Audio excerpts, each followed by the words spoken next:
اسلام آباد میں قومی مشاورتی کانفرنس سے خطاب میں وزیر اعظم نواز شریف نے کہا کہ امریکی انتظامیہ کو آگاہ کرنے کے باوجود ڈرون حملوں سے تکلیف پہنچی ہے۔ ڈرون حملے پاکستان کے ساتھ زیادتی اور ظلم ہے۔ ہم وہ رسمی والے لوگ نہیں ہیں، ہم ڈبل سٹینڈرز والے لوگ نہیں ہیں۔ ہم اگر کہتے ہیں کہ ڈرونز بند ہونے چاہیے تو ہم دل سے کہتے ہیں، اور یہ امریکہ بھی جانتا ہے کہ یہ موجودہ حکومت جو ہے یہ کوئی ڈبل سٹینڈرز والی حکومت نہیں ہے۔ یہ وہ ایسی حکومت نہیں جو کہے کچھ اور کرے کچھ اور۔ لیکن یہ کہنا کہ یہ صرف ایک رسمی تھا، میں سمجھتا ہوں کہ یہ ٹھیک بات نہیں ہے۔ پھر کیا ہم ایک ہیں اس ایشو کے اوپر؟ اس پہ تو ہم سب کو ایک ہونا چاہیے۔ جیسے میں نے کہا کہ اکانومی ہے یا سیکیورٹی ہے،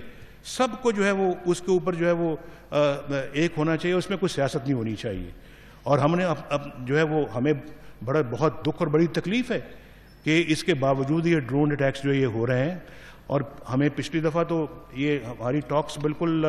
تیار تھی جس سے پہلے یہ ڈرون اٹیک ہوا اور وہ سارے کا سارا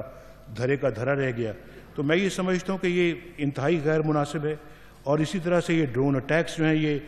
ہمیں کسی قیمت پہ قابل قبول نہیں ہے، اور ہم سمجھتے ہیں کہ یہ پاکستان کے ساتھ زیادتی ہے، ظلم ہے۔ وزیر اعظم نے کہا کہ فرقہ واریت اور دہشت گردی نے ملک کو نقصان پہنچایا ہے، اس میں ملوث افراد کو کیفر کردار تک پہنچانا ہوگا۔ کہ جو لاؤڈ سپیکر کا جو غلط استعمال ہوتا ہے، فرقہ واریت کو فروغ دینے کے لیے استعمال ہوتا ہے، دہشت گردی کو فروغ دینے کے لیے استعمال ہوتا ہے، جو شدت پسندی کو بڑھانے کے لیے استعمال ہوتا ہے، ایسے تمام لاؤڈ سپیکر بند ہونے چاہیے۔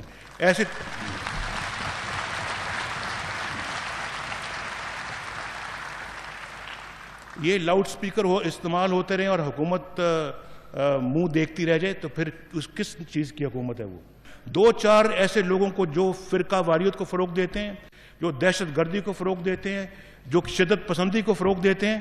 ایک مثالی ٹرائل کر کے ان کو سزائیں دی جائیں تاکہ باقی لوگوں کو عبرت ہو کہ واقعی۔ انہوں نے کہا کہ مجرموں کو سزا دینے کے سخت قوانین کے تحت دہشت گردی کی کارروائیوں میں ملوث افراد کا دوسرے صوبے میں ٹرائل ہو سکتا ہے، اور دہشت گردی کے مقدمات کی سماعت ججز ماسک پہن کر سکتے ہیں۔ کہ جو قانون بنایا ہے کہ ہم نے یہ کہا ہے کہ جو مجرم کسی صوبے سے پکڑے جاتے ہیں ان کو صوبے کی جیل سے کسی دوسری صوبے کی جیل میں منتقل کیا جا سکتا ہے۔ ان کا ٹرائل صرف اس شہر میں جو ہے وہ تک محدود نہیں ہوگا جو جس شہر سے وہ پکڑے گئے ہیں، ان کا ٹرائل جو کسی اور دوسرے صوبے کے اندر بھی کیا جا سکتا ہے، اور پھر ججز ماسک پہن کے بھی ٹرائل کر سکتے ہیں، ویڈیو لنک کے بھی اوپر وہ ٹرائل ہو سکتا ہے۔ اور اسی طرح سے ہم ان کی جو ہے اس وقت ہم نے ضمانت فی الحال اس قانون کے مطابق یہ رکھا کہ 3 اس آئین کو ترمیم کرنے کی بات ہے،